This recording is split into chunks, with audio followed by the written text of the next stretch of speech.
Band Entrevista dessa semana está de volta hoje com o professor do ITA, Wilson Cabral.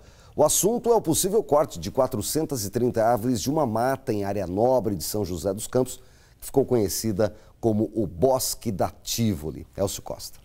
O senhor disse no bloco anterior exatamente sobre o regramento do espaço urbano.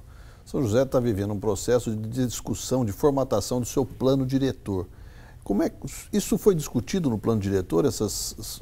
Por exemplo, o senhor faz parte do Coman. O Coman discutiu o plano diretor, a necessidade de espaços de preservação, o que é importante deixar intacto, o que pode ser retirado. Como é que chegou essa discussão na área ambiental?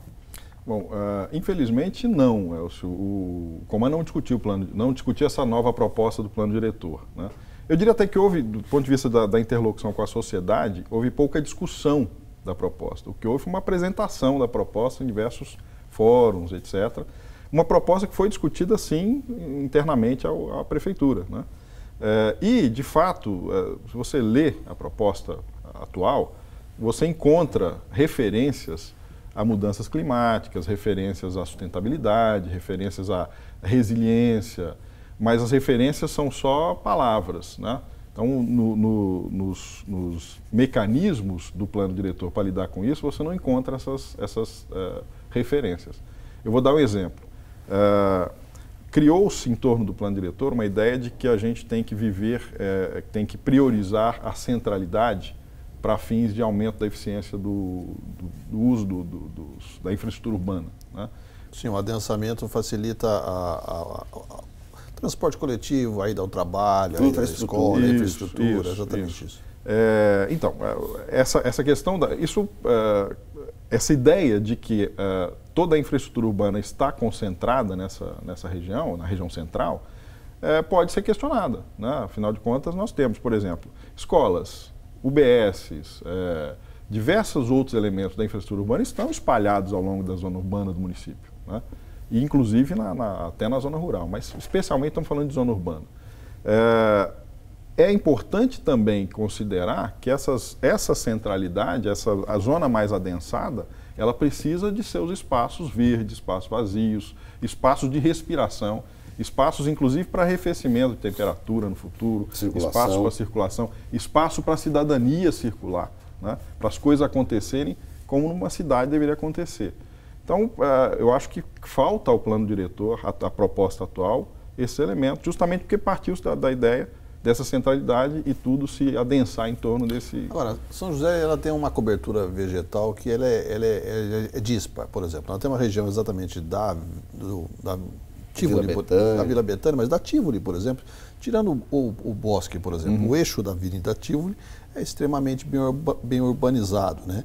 Consta que a temperatura média lá é inferior à média da cidade, por causa da arborização. A região, por exemplo, da Zona Sul, no fundo da Zona Sul, é considerado quase um deserto urbano. Essa cobertura dispar, nós temos que aprender a conviver com ela, ou na realidade precisa de uma intervenção do poder público para que haja uma cobertura melhor? Com certeza, eu acho que não deveria ser privilégio de quem mora do lado do bosque da Tívoli, do bosque da Betânia, ter aquelas árvores para si, quer dizer, para seu benefício.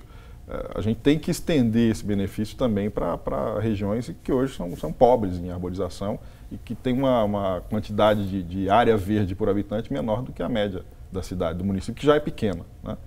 Então é preciso, sim, implantar núcleos de arborização e inclusive arborização nas vias, né? Nessas áreas que hoje tem carências, né? O atual plano de arborização do município já prevê, de certa forma, isso.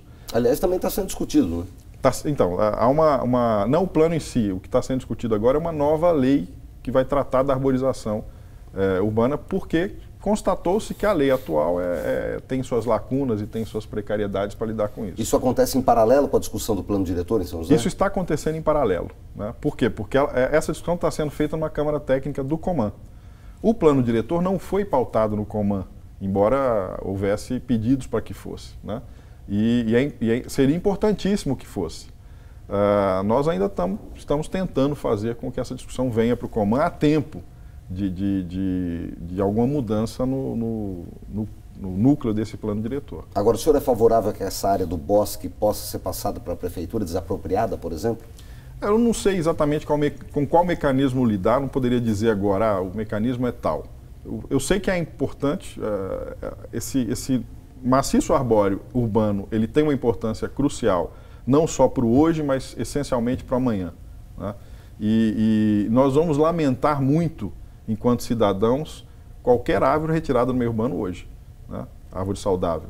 Então, eu acho que a gente deveria priorizar especialmente esses maciços arbóreos pré-existentes, inclusive alguns outros em áreas privadas, para que a gente não sofra no futuro com a falta deles. Agora, uma coisa que chama a atenção exatamente sobre a análise do bosque da Tivoli é que muitas vezes é feita uma diferença entre árvore nativa e árvore que não é nativa. A árvore nativa é considerada muito mais importante.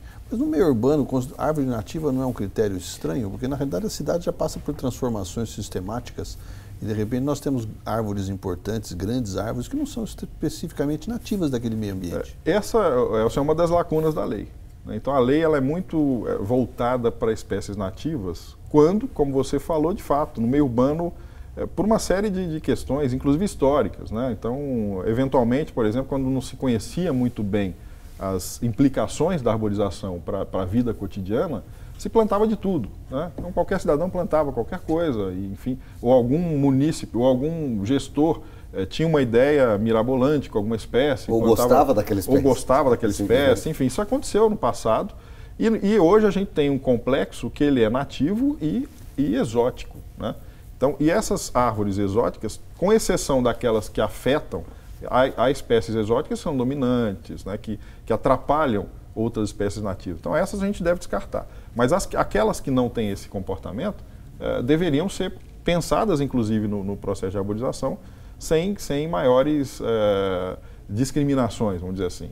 Tem um exemplo, a cidade de Nova York, por exemplo, fez uma análise de arborização urbana recentemente, mapeou uma a uma, todas as árvores, todas as espécies, e chegou a concluir que 97% das espécies são exóticas de 3 espécies, né? E eles estão preservando isso com o maior zelo, né? Então, é mais um motivo para a gente pensar em atualização dessa legislação. Ok, mais um rápido intervalo. Band Entrevista volta em instantes. Não saia daí.